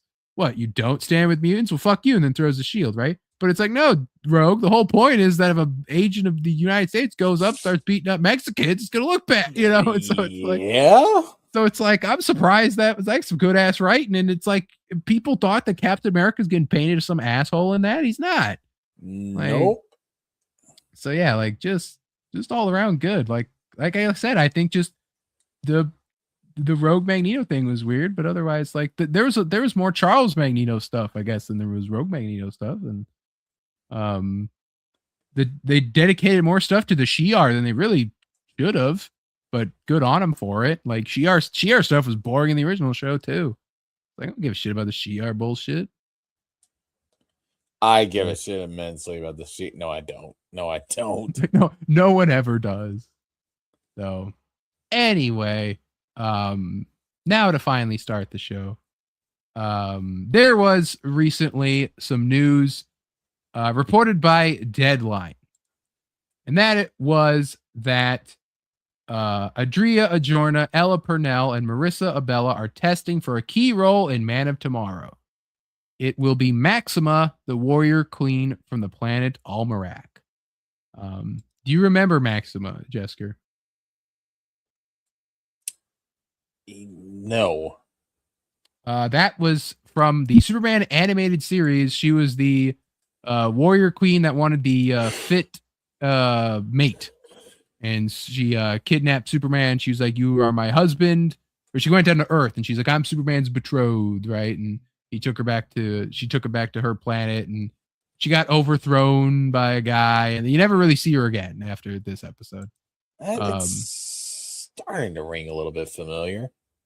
But knowing James Gunn, none of that will appear in the story at all, and she's just going to be an alien who will probably be in the thing with in the Skull ship, right? Her planet will be captured by Brainiac. So really, anyone could play this character. Ella Purnell, I think, would be wasted doing. I mean, if you're gonna go that route, might as well be a different character. Yeah, but it's James Gunn. He's gonna find a just name and use it, regardless of who it would be. You know, like he's just gonna be like, yeah, we're gonna have an alien chick. I'll use Maxima. She's not important. Chris H is here. Hello, Chris H. I know the King of Fighter, Maxima. So anyway, so this news comes out from Deadline. James Gunn fires back. This is not because it was Nexus News or whatever that like reported the Deadline article. It's not against Nexus. They're sharing what Deadline reported, but Deadline's reporting is shoddy and incorrect. I've always thought Deadline was pretty thorough in their journalism, but that's not the case here, so I'm frankly disappointed. If someone would have run these names by us, we would have said it's bullshit. I've been friends with Adria for a long time since I cast her in the Belko Experiment. I'm a fan of both Marissa and Ella, but I've never met either of them. Crazy, says James Gunn. So do we believe it? Do we not? Is Maxima in Man of Tomorrow? You know what? I'm going to say yes, because this seems like something that James Gunn would do. Yeah, like just have like a kind of obscure, kind of just alien character, and she's just there. And James Gunn, of course, known for bloating up his movies with people. Yeah. No, this definitely sounds like something he would do. So yeah, I'm going to say yeah, I believe it. So then Deadline put an editor's note on their article. Deadline went through its normal editorial process in the news gathering for today's Superman sequel, Man of Tomorrow casting story. After a review in light of new information regarding the actors involved, the story is being updated. So they updated to say that Adria Arjona, Ella D. Dominici, Sydney Chandler, and Grace Van Patten are actually testing for the role of Maxima in Man of Tomorrow. Deadline said, fuck you, James Gunn. We know our source and we are right, but we just got the name wrong. Fuck you, James Gunn. Suffer, bitch. So yeah, so basically the number one Adria Jorna, who we know James Gunn has worked with. He's admitted to working with on Belko Experiment. So it basically shows that most likely Maxima will be played by her, and Deadline has scooped it. And James Gunn tried to be like, no, you're fucking bullshit. And yeah, no, they are telling the truth. So nice try, James. Tried to cover your little leak there that happened. But so yeah, Maxima in the Man of Tomorrow movie. So I mean, already this is getting pretty bloated. I mean, who else do they have in this film? We got Brainiac, we got Superman, we got Lex, we got Rick Flag Sr., we got pretty sure Supergirl's confirmed to be back. We got when did Rick Flag Sr. get confirmed? Well, he's basically like a major character, and if you watch Peacemaker. When did he get confirmed for this movie? I think it was after Peacemaker season 2 ended, and James Gunn said like, "Oh, this will be a big deal going forward." Okay. Yeah, definitely watch Peacemaker season 2 before Man of Tomorrow. We got Hawk Girl is back. I'm pretty sure Guy might be back. Or Terrific will probably be back. Or something like that, right? Yeah, they're gonna bring him back. Eve and Jimmy and Lois are all back. Well, I mean, that's expected. Yeah, we also had the announcement. Aaron Pierre will return as Jon Stewart in Man of Tomorrow. So that's another. Bro, at this point, just make it a Justice League movie. I mean, there's no Batman that we know of, but that's the thing that's like people didn't like about Superman proper. I mean, like, it's not that you hate it, but it's just like you can kind of see the James Gunn-isms, and you're like, why are you having so many fucking people? Like, you know, like why is there so many people in this movie? You know, I thought there was a good balance though in Superman. There was, but it is to be said. So yeah, according to IMDb, they have Ella Purnell as Maxima rumored. Yeah, is Isabel Merced's back as Hawkgirl. Rick Flag Sr., Jimmy Olsen, Jon Stewart's confirmed, Maxima rumor still. Eve Tessmacher, the engineer is back. Ooh, we don't need this. Take this back, please. We don't need it. We don't need engineer back. Engineer was boring in the first one. Yeah, Brainiac is in it. And then Argus Field Agent's back. Ooh. Yeah, so I guess it's only no Terrific and no Lantern yet. Except John is in it. But, I mean, I hope, I just don't want big bloat. Where the hell is my Apache Chief movies? That's a based ass thing. Apache Chief was cool. He's the best super friend that's not like a main cool guy. I loved Apache Chief as a kid.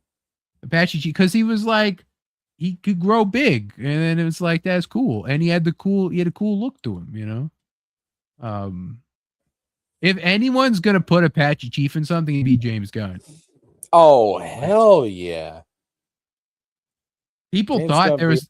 I don't give a fuck.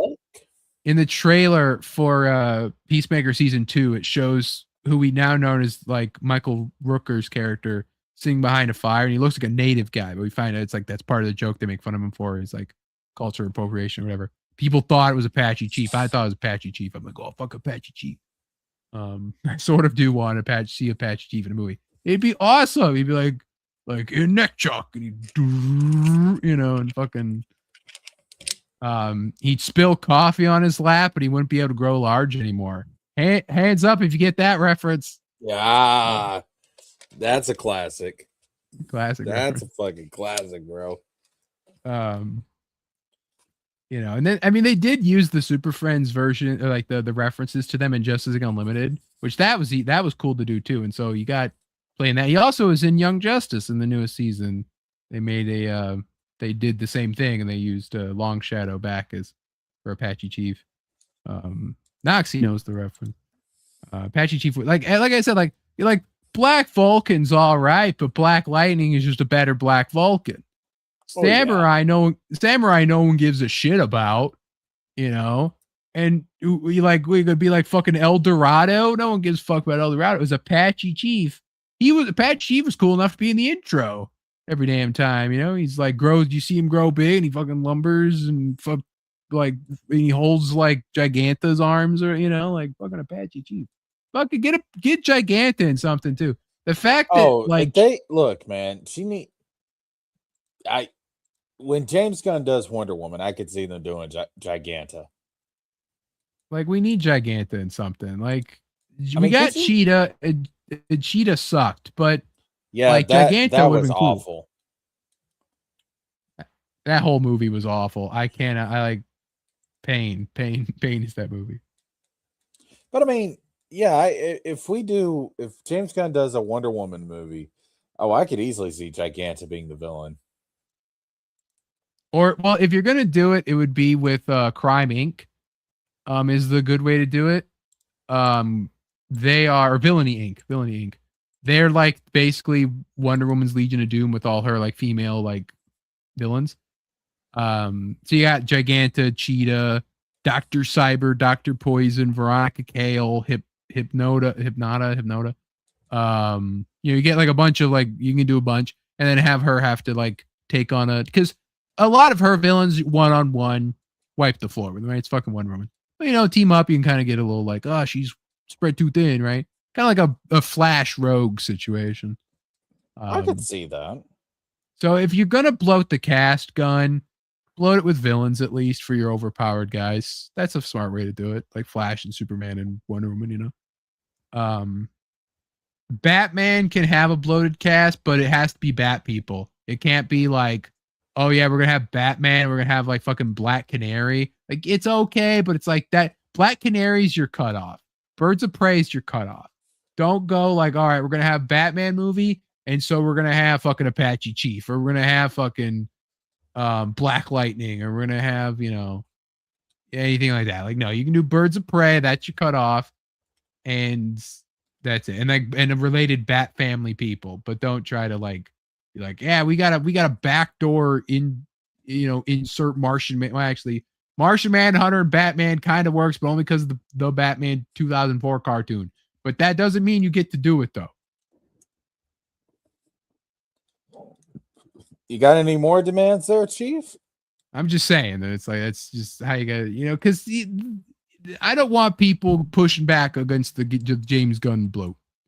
Cersei, right? Like, well, Wonder Woman 3 is not happening. It's going to be Wonder Woman 1. But Cersei was in Creature Commandos, so she's basically already been introduced.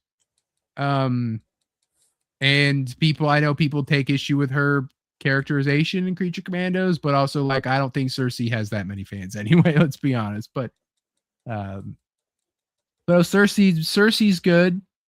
Like I said, I do like Giganta. Giganta has to at least be like the opening fight. Like the movie starts and it's like Giganta has just robbed the National Bank of whatever the hell, and Wonder Woman's got a, Wonder Woman, dun, dun, dun, dun, dun, dun, dun, So, which if I'm WB, I'm making an animated Wonder Woman 77 revival with Linda Carter, and have her fucking fight her actual damn villains in the 70s, and it'd be awesome. They did do that in the comics. They did do a Creature Commandos is a movie. No, Creature Commandos is a show. It's a very good show. It's technically the first of the DCU before Superman came out. Yeah, they did do Wonder Woman 77 like as comics and introduced a lot of stuff in there. They also did a crossover with Batman 66 where they fight Ra's al Ghul with Adam West Batman in the comics as well. Really? Yeah. I haven't read it. I did read the Bionic Woman meets Wonder Woman. And with the Bionic Woman TV show. That one was pretty interesting. But yeah, so the Wonder Woman 77 comics they did. Those are really cool. And then they also did Batman 89 revival that continues on after Batman Returns and does a lot of like, makes Billy D. Williams Two-Face. As it always should have been. It does a lot of like cut content that was going to be done. Like Robin was going to be like Marlon Wayans or whatever. So they did that. Martin Short plays the Riddler.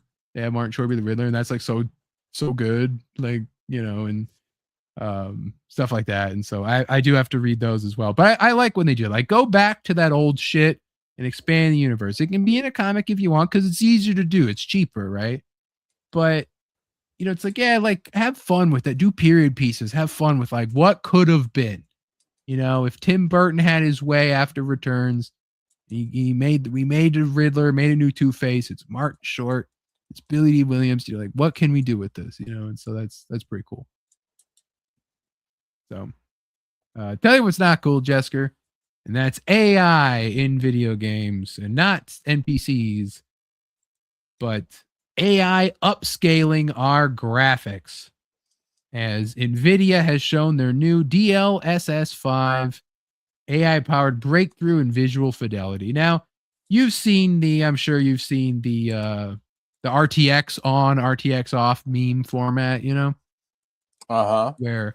So that's basically the original version of this had that kind of like, you know, pixel upscaling. You know, some people say it made it a little uglier. Some people say it was all right.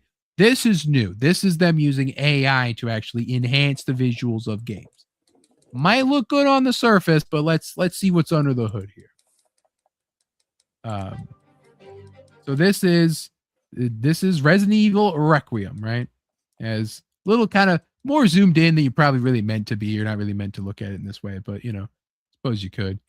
This is what it's off this normal, as we all know it. And this is with the DLSS5 turned on. It removed a lot of the water of the rainy scene, but if you look at what it did to Grace's face, it just looks like the fucking AI generated fucking bullshit. What's the difference? It's subtle. There is subtlety. You'll see it more in later ones, because this is the RE engine. It's already pretty good. But like here, you know, to there. So if you notice, one big thing is look at her hair, right? She's very clearly a blonde woman. Right. So if you look at it with the AI shader on, now her hair is dyed blonde. Now she has black hair. Like, it tried to be like, ooh, man, add detail and make it cool. And it's like, oh, we completely changed the whole point of the fucking thing. There's also, I saw a breakdown of like, there's random lighting that didn't exist before. Like, everything has some type of light reflection, even though there's not supposed to be like like everything has a center light source somewhere on it. That's just this one. But this is one they wanted to show off. But even just in her face and in her eyes, the sunkenness of her eyes, and I've seen AI women like this so many times. You know, when you want it to generate a woman or a human, you know, it kind of does this thing to it. But it's a real-time AI thing, which to its credit is pretty cool, but I don't trust it to not be like look weird. So here's, of course, your Leon. You know, you got the goat. The goat. So there's your AI'd Leon. I mean, that's not terrible. It's basically what you picture in your mind when you think of Leon from the game. You know, you picture that. You really, it looks like that, but you picture this. Yeah. But also, like, he gets a little bit of light here. There's like some bit of light, but when the AI, he's blasted with a full fucking spotlight from below. It's, you know.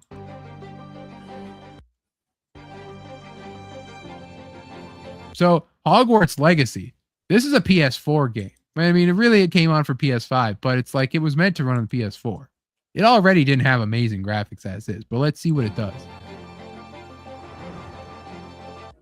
Now that is way too much.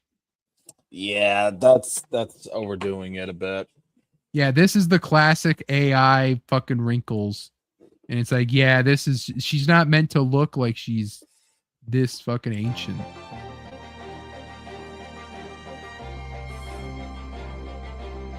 This is your main character right here. Now that also just looks bad. Okay, that made him look. So he's supposed to, bro. You're in Hogwarts Legacy. You're joining as a 6th year. Yes. Yeah. That made him look too mature. Yeah, he's like 30. Yeah. Yeah. It feels like he ought to be a decade older there. Yeah. Oh, the goblin. Oh. Yeah, let's look at the goblin. Well, the goblin, you know what?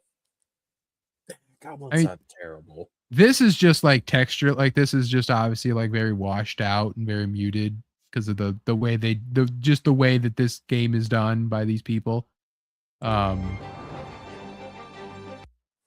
He's brighter for no reason. This dank ass fucking cavern, you know, he made him brighter for no reason. But I mean, he doesn't look bad. He just looks too unnecessary. Starfield's the same kind of way. Its graphics are very like limited. Like it's very plain. They're very smooth. They're very, you know, less detailed.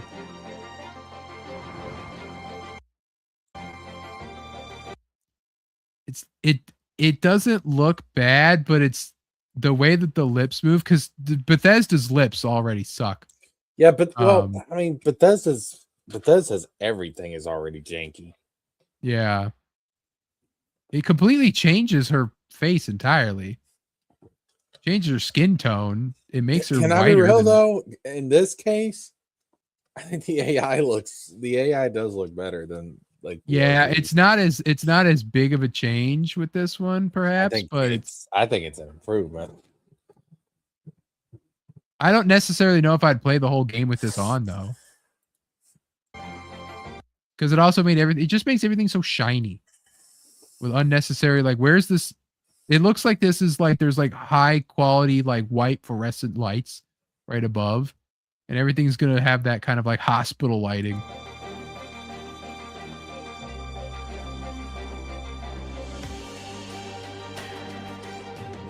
It's when they get the skin and it looks so like it looks so fake.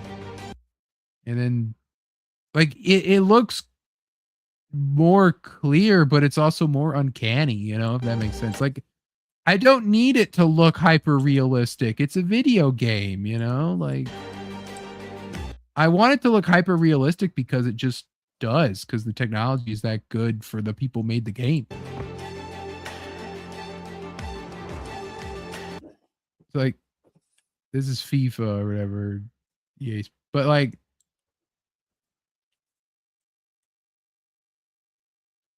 I get it, but it's unnecessary is what it is.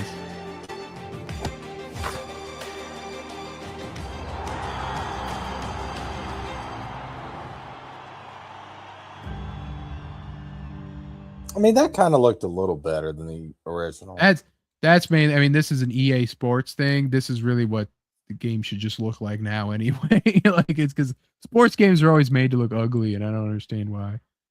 But yeah, what else do we have? So they have a full video breaking down some more Starfield ones. They have basically game by game, and so these are the Starfield ones.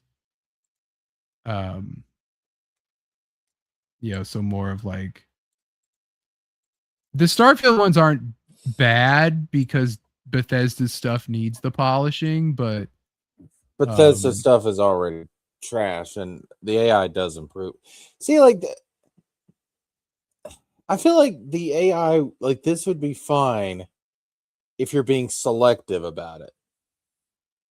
You know what I mean? Like, I wouldn't do a whole game with this, because now one day I think, listen, one day the technology will be there to where you're just going to be able to spit out a whole video game using AI. That's going to happen, but it's not there yet. And I feel like this is fine for selective cases like this. Like, I'm sorry, but the AI version looks better than the OG. There's the way that she moves that you can really just kind of like, remember when you watched that time American Revolution Yeah. thing, But and is it that the had AI or is that just the jank from Bethesda?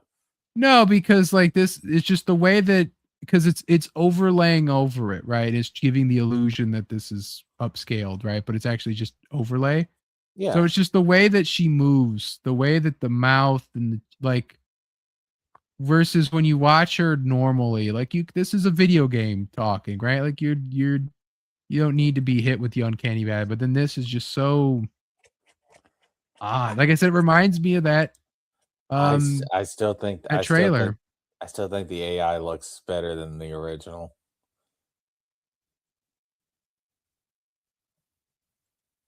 These guys are speeding through these ones here. They didn't want people. But like again, I think it works in selective cases depending on the game, and just pick and So this is choose. actually the whole game. Oh, this is path tracing. This is different. You This know, is the AI thing. pick and choose like how you want to do it and where you apply it, and just be careful with it. One day AI will spit out a whole game, but for now, just pick and choose. And see that Yeah, that's not bad. it changes the lighting of the scene though. Like it's meant to be dark and it's candle lit because it's Hogwarts. It's the main hall, and then now it's like it's way too But bright. but if you saw this without seeing the original, you wouldn't. I don't think you would care. I guess Like if is the this is how the scene originally was, and you didn't know that the other one existed, you would not care. yeah, hers is still bad. That's overboard. Yes, I agree with you there. That This is the Hogsmeade. the lighting doesn't bother me here, but I don't like what they did to their character model. That he looks too old. Yeah. Yeah, it's something. I don't know what the um yeah, the EA Sports one wasn't too bad. It's better. The AI made it better, just straight up. Yeah, the problem is too when you think about like the environmental effects of this whole thing is just also not great because it's just like, yeah, well, let's just throw this shit on to make the games look better and who cares how many trees we fucking melt for it, you know? So, here's this one's different. This is Zora. Who this one is. I've never even heard of this.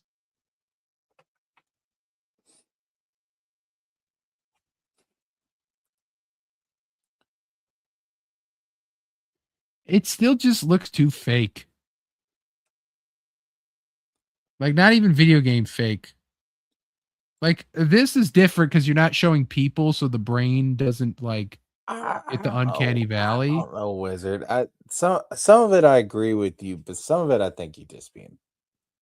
I'm I not think saying you. I'm I saying think you got to I'm not buy saying it. this is bad. I'm just saying that this is like it's easier to look at because you're not seeing the I people. I think you got to bias. I do got a bit of a bias. I mean, I use AI stuff, but it's also just like I just don't think that this is the way to go, you know, like to be like, oh, let's use the AI upscale stuff. No, this What if is it? what we already. What if they use it to help get games out faster? Well, this isn't the developers though. This is Nvidia selling No, but stuff for the like that. PC. That's where I mean. Eventually, that is where this shit's heading. They're already using it in games. They're using it to develop games. You know that. You know that. Yeah, Ju- Just accept your AI overlords, Wizard. Accept it. yeah, for real. What else Accept do it, we Wizard. have? Let's throw this on here. Bow to Um, your AI overlords, human. uh, Frog Phony is here. Hello, Frog Phony. Says good stream. Thank you. Uh, what do we? Yeah. So, did you hear that? Really, the song that we started the stream with, "No One Mourns the Wicked," right? Mhm. Really is about this man here. Did you hear the news from the latest Venom comic? A villain whose name I do not know. Basically he's like a knockoff onomatopoeia. Committed a great gift to the world. Is Paul dead?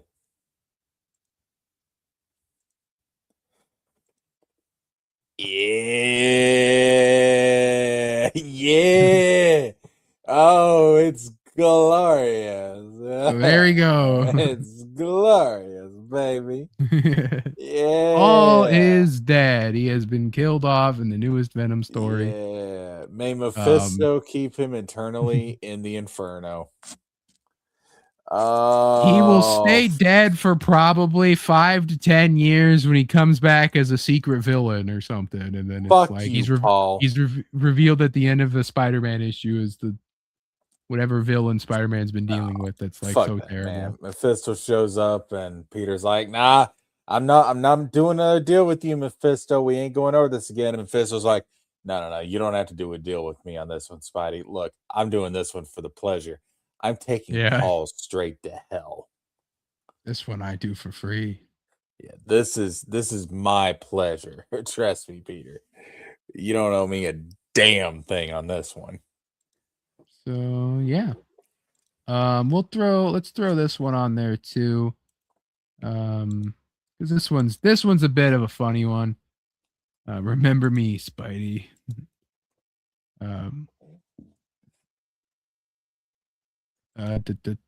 So Netflix has a new One Piece special. Now I of course hate One Piece and One Piece sucks, but you, Jesker, you are a fan of the One Piece. Are you ready for the newest adaptation of One Piece? Sure. Let's see what we got.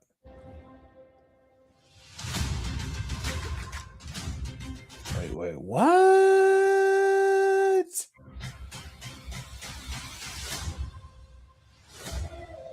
Our story about the Straw Hat Pirates begins. We're finally... Yo! The bravest man in the East Blue and true builder of this adventure joined the crew and changed the course of everyone's lives. Luffy? What? No, me, Usopp. Quote, bravest man in East Blue saved Syrup Village. Woo! Never doubted myself for a second. Oh, that's that, bro. That makes a lot of sense. Because okay, so for those of you that don't know, Usopp is like a notorious liar. Okay, like he spins these stories like crazy, bro. Like he's a notorious liar. All right, he makes shit up. So the fact that you're having Usopp like tell this story and he's making it out like he's the hero and everything, that's fucking genius. That's a good setup. That's a good premise. I like that. I like that a lot. So this is a Lego adaptation of the Netflix show, adapting the anime, adapting the manga of One Piece. Adaptations within adaptations, wizard. It never ends. It's like a Russian egg doll. And Lego. So is One Piece kid friendly enough? I imagine to an extent. Enough. Yeah, it's kid friendly enough. You could probably at least show this if you had like a kid who's a little too young for One Piece or a little too Roy Jin, outside. All of his stories come true eventually. Eventually. Some of them we're still waiting on, like the whole Nolan thing, but eventually, yes, his stories come true. I do like the idea of just like a Lego thing like this is pretty fun. and the Lego animation, Who's that? Quote. like, you know, and everything. So yeah. And I did the gimmick of One Piece, and then it's like it's not just one piece, it's multiple pieces because it's Lego, you know. Like, so yeah, that's fun. Bro, if The you would whole have told thing. me years ago when we got the fucking 4 Kids double One Piece that it was gonna really take off like this, I mean, this is great, man. I think all of this is awesome. Yeah, I mean, I hear good things about One Piece, but I also don't want to commit 20 years of my life to it. So Too bad, bitch. You're gonna do it. You're gonna have to do, dude. One Piece right now. I like the latest chat. I'm not gonna spoil anything, but the latest chapter of the manga. Holy fucking shit! That shit was wild, bro. Oh my god. Ooh, Chad, if you know, you know. Like the oh my god. Yeah, Emu, Saint Nerona Emu. Oh fucking hell, dude. Ugh. Silhouette came off, bro, and Emu's looking fire, baby. yeah, you sure are saying a whole lot of words. I am saying a whole lot of words. I'm trying to be very careful. But it's like, but I would like even so, I would be able to understand a single thing you said. Like I know Luffy, and that's it. Emu is potentially the final villain. We don't know. I don't even think there's gonna be a final anything in One Piece. I think the guy's gonna die before they finish it. No. Well, even if he does, he's already told some of his editors how it ends.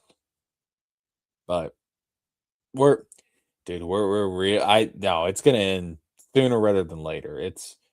I'm not gonna say it's like, oh, One Piece has a year left. Like, no, clearly not. But it's by 2030, I think the series will be over at the pace that it's going. So anyway, I think that's our show. We really, like I said, we almost didn't even do this show. I almost was gonna skip it and do Thursday tomorrow instead. But there was like I was like, well, you know, like I don't really want to skip another Wow Wednesday. Like I'm trying to keep it consistent. And Yeah. so you know, I was lucky enough to kind of have a couple of this stuff, and I knew that we'd be able to ramble on and fill the time and everything.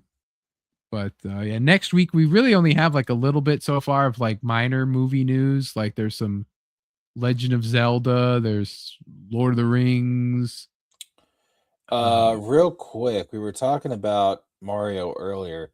I did just get some on my Twitter page that apparently they are pitching a Luigi's Mansion movie. Nintendo is. Yeah, they kind of have like you have to give Luigi a spin-off at this point, and yeah, you really have to because that you know if you wanted, you know, you can. It's a good way to do for the third. Jessica is good at ramblings. Yeah, me and Jessica, we can, especially when we're talking about stuff that because we grew up with similar things. We talk about the things we grew up with. We, you know, me and him can always be like, we're the member berries to each other. It's like, man, I mean remember? that's kind of how I view this stream. It's just like sitting down, you know, and just having a chat, like reminiscing about things, talking about shit. Like this is just nerd talk, folks. This is what nerds do. Yeah, it's why, you know, that's why all the people who ain't here, they're the fake nerds. You trust them with your comic money? No. You're going to trust me with your money, with my comic that will be better than One Piece because it'll end sooner. If there's one thing that I've proven, you can count on me to end sooner than anybody else. Anyway,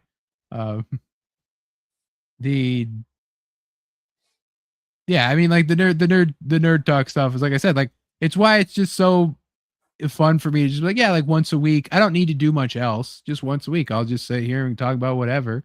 And if we get talking about, you know, X-Men cartoons that we grew up with or video game stuff, you know, it's like, yeah, it's just fun to sit there. We talked about Yu-Gi-Oh before and, you know, and everything. yeah, so we'll see what we gather for next week. We have some MCU stuff as well. The stuff about that Punisher special. There's a little bit of stuff with that. Some news about some Spider-Man brand new day reshoots that may have added some more humor and more villain stuff. So that's interesting, as well as, like I said, the other stuff. And there's a little bit of Star Wars in there too. Oh, did you watch Maul? Are you gonna? I haven't watched it yet. I have not. I do plan to watch it at some point, though. I was like, I don't know if I want to, just because I haven't watched Clone Wars and Rebels and all that. Like, I'm not fully caught into all the animated stuff. But it's like, it's Darth Maul. He's so cool. He is cool, but And yeah, he's the protagonist. I do plan to watch it because I do like Darth Maul, and I'm hoping this will be good. I think it'll be good.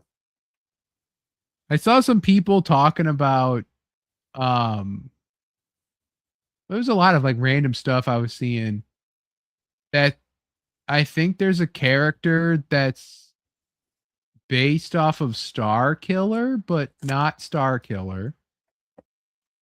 But people are like, are they going to canonize Star Killer, and or did they, or something like that? But yeah, something with that where I'm like, that'd be interesting.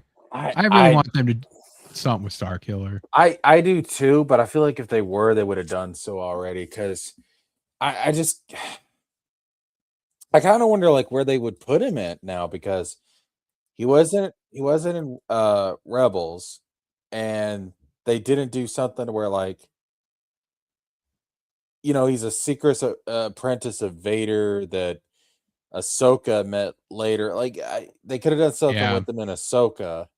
Yeah, Ahsoka would be the spot to use him in. And if anything, Jedi Fallen Order, the Jedi games. Yeah. That he could work in that, right? Like he can be, if they wanted to do he's the villain, he's the hero of the other video game, right? He's the fucking Yozora, Jesker. Starkiller's the fucking Yozora. He went through his own game. Now you gotta fight him, that'd be cool. But and have Sam Witwer come back to play him, in the video game. Because then, that's not a huge deal. He can just be over there. Cal Kestis, very little chance of showing up in the main movies and stuff or shows, even though he could, but he's most likely stuck in his video game world, so might as well throw a little something in there fun. Yeah. So. But I feel like if they were going to do something with them, they would have done it by now, because I just can't figure out where they go with them at this point. Yeah. Him being in Rebels would have been cool, or him being in definitely Ahsoka. The idea of Anakin's apprentice versus Vader's apprentice is like way too cool of a concept. Yeah. Like there's ship art of them as well, the Ahsoka Starkiller ship is a thing. I mean, it makes sense. Like one's Vader's apprentice, one is Anakin's apprentice, and I have heard like the theory, because there's like in the Clone Wars you have the Mortis trio, which is like the father, the son, and the daughter, and I've heard like some people say, well, maybe Anakin, Ahsoka, and Starkiller could be like the new Mortis trio. Well, and you have to think about like how Ahsoka uses dual wield lightsabers just like Starkiller did, and dude, I would love it. Like if they actually set up Starkiller proper in canon and have him and Ahsoka meet face off, and I mean it would. It's like poetry; it rhymes. Do you think that the introduction of Starkiller base made it where they'll never touch Starkiller? Yeah, I don't think they're going to. Because it's like they use the name reference already, which it was stupid too. It shouldn't have been. They shouldn't even have done that. But because Starkiller should have been that guy's name, and so they could always bring him in. But then they're like, oh, let's use the name reference to Luke Skywalker's original name for the new Death Star. Yeah, I don't think they're going to. I think that was the closest we're going to get. I think that was just I don't know. I think that was just like a little Easter egg, a little callback. Yeah. I did see too a possible theory that with this Maul show, we're gonna get Vader in it. And because like Maul has a thing about being like terrified of Vader. So they need to show why Maul's terrified of Vader or something like that. Yeah, I could see that. Well, actually, yeah, I definitely could see that. Because we do. It was like a Lego thing back in the day where like they had Maul and Vader. Uh, non-canon, of course, and this is before Yeah. Disney bought them. But yeah, I think that could happen. Well, and like I think there's like a one comic where it shows them fighting, but I don't even know if it's canon or not. But otherwise, it's like they said that he met Vader when the only time we've seen him meet Vader is when he jumps off the speeder bike in Phantom Menace, when he meets Anakin, it's like he never actually met Vader, so you got to see that. Yeah. Because I don't think he does meet him in all of Clone Wars, I guess, because he's all after Kenobi, So anyway, we will talk many more of that and much more tangents next week on another exciting tangent-filled episode of Wow Wednesday. Let's say thank you to the chat. Thank you, Noxie, for being here. Thank you, Series of Bats, for stopping by. Thank you, Roygen, for being here. Thank you, Baki, as well. Frog Phony here as well. Chris stopping by. Of course, we also had Mordred, who was here for the X-Men discussion. Rocky Macabre there as well.